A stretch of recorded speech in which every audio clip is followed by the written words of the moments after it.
toi derrière ton écran, bienvenue sur Regard Critique et sur la série On vous invite. Et aujourd'hui, on part sur la distillerie artisanale la plus ancienne d'Alsace, il s'agit de la distillerie Lehmann. Fondée en 1850 par Joseph Lehmann, leur savoir-faire se transmet depuis pas moins de 5 générations. Leur valeur, perpétuer la tradition en transmettant leur savoir de père en fils. Aujourd'hui, la distillerie est labellisée Entreprise du patrimoine vivant. C'est une marque de reconnaissance du ministère de l'économie qui garantit un produit d'excellence et surtout du Made in France. Il propose de nombreuses eaux de vie, poire William, Mirabelle, kirsch, framboise ou prune, mais ce n'est pas tout. Ce que nous avons découvert lorsque nous nous sommes rendus à la distillerie, c'est qu'ils produisent aussi du whisky français et un whisky qui est labellisé IGP, donc indication géographique protégée. Comme ça, vous êtes sûr et certain que c'est produit en France. Alors je sais que généralement sur les whiskies, on va plus partir sur des whiskies écossais, irlandais, selon les goûts, mais là vraiment, ça a été une super surprise, puisque ces whiskies ont été primés.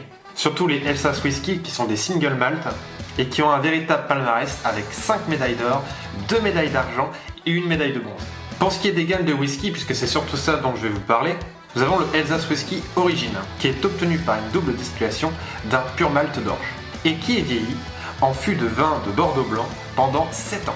Ensuite, nous avons le Elsass Whisky Gold, qui lui est vieilli 6 ans dans des fûts de vin de Bordeaux blanc comme pour l'autre, sauf que il va ensuite être vieilli 1 an en fût de chêne provenant du vin de Sauternes. Ce qui fait qu'il y a une petite note à la fin vraiment particulière. Et enfin, celui que j'ai préféré, celui qui, lorsque je l'ai goûté, m'a fait une explosion de saveur en bouche, le Premium. Pareil, une double distillation, mais celui-ci est vieilli 8 ans en fût de chêne provenant de vin Sauternes. Puissant et chaleureux, vous avez une petite note un peu cacao-café avec des arômes de raisin sec. C'est excellent. On pourrait parler des heures de leur gamme de whisky, des eaux de vie. Bien sûr, c'est un savoir traditionnel que je vous invite vraiment à découvrir, que vous soyez en Alsace ou que vous soyez un peu curieux, que vous vouliez commander directement sur internet, je pense que c'est possible. Mais je n'étais pas seul pour cette découverte, j'étais avec Clairvy du Monde de Clairvy, à qui je vais laisser la parole. C'est à toi Clairvy.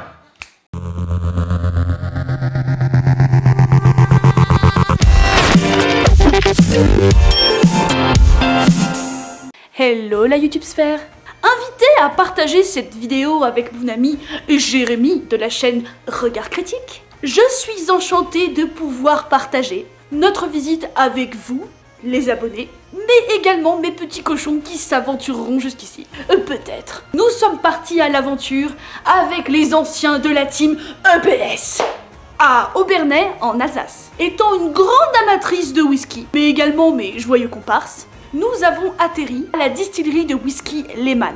Extrêmement bien reçu, nous avons pu visiter et voir les fûts ainsi que les dames Jeanne. Et bien sûr, nous avons pu déguster non seulement leur single malt, mais aussi leur blended et leur whisky tourbé. Au premier abord, je suis assez méfiante avec les whiskies français, étant traditionnellement fan de whisky écossais. Mais comme je suis toujours ouverte à la dégustation et aux nouveautés, je me suis laissée tenter et l'expérience est assez surprenante. J'ai adoré. Le single malt était doux en bouche avec cette petite claque jusqu'à la fin, bien comme il faut, vieilli en fût de chêne de Bordeaux blanc. Oui, parce que l'intérêt du whisky Lehmann, c'est que tous les fûts sont français. Le blended a en revanche été vieilli dans un fût de cognac. Le résultat est plus boisé, mais excellent. Les deux sont très délicats et raffinés, je les recommande. Le whisky tourbé était également très bon. Pour un tourbé, c'était quand même relativement léger, juste ce qu'il faut. Je vous recommande la visite de la distillerie Lehmann, mais également leur whisky. Personnellement, je retournerai faire du shopping là-bas. Merci Clairvy. Je vous invite fortement à découvrir la chaîne Le Monde de Clairvy sur YouTube. Le lien sera en description. J'espère que cette visite vous a plu. Franchement, ils sont la preuve vivante qu'en France aussi, on sait faire du bon whisky. Merci à tous d'avoir regardé cette vidéo, j'espère qu'elle vous a plu. Si c'est le cas, n'hésitez pas à mettre un petit pouce bleu et à laisser un petit commentaire ou à partager. Et sur ce, je vous souhaite une bonne fin de journée et je vous dis à la prochaine. Ciao ciao.